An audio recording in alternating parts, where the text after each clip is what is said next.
கட்டுமான பொருட்கள் விலை கேட்க வேண்டிய அவசியமே இல்லை. இதே திராவிட முன்னேற்ற கழக அரசு அவருடைய தேர்தல் அறிக்கையில் 2021 சட்டமன்ற பொது தேர்தல் போது அறிக்கை வெளியிட்டாங்க.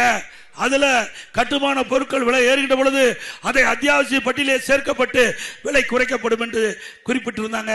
நான் சட்டமன்றத்தில் துறையினுடைய அமைச்சர் கேட்டேன், நீங்க தேர்தல் அறிக்கையில குறிப்பிட்டிருக்கிறீங்க கட்டுமான பொருட்கள் விண்ணை முட்டுகின்ற அளவுக்கு உயர்ந்து போச்சு, இதை குறைப்பதற்கு நீங்க கொடுத்த வாக்குறுதியின்படி நீங்க நடந்துக்குங்க.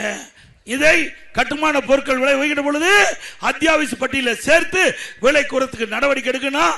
பேச்சே காணோம், எல்லாம் கமிஷன் வருது. அதனால வாயே திறக்கல. சல்லி விலை உயர்ந்தாச்சு, எம்சாண்ட் விலை உயர்ந்தாச்சு, செங்கல் விலை உயர்ந்தாச்சு, கம்பி விலை உயர்ந்தாச்சு, சிமெண்ட் விலை உயர்ந்தாச்சு, மரம் 200% உயர்ந்தாச்சு. இனிமேல்லாம் நடுத்தர மக்கள் ஏழை மக்கள் வீடு கட்டுறதா நல்லா இருந்து தூங்கும் போது வீடை கட்டி மயிலாம் கனவுல. இந்த ஆச்சரிய வரைக்கும் நிஜத்துல வீடே கட்ட முடியாது. ஆச்சி மசாலா எந்த சமையலும் ருசி தேடும் ரகசியம்.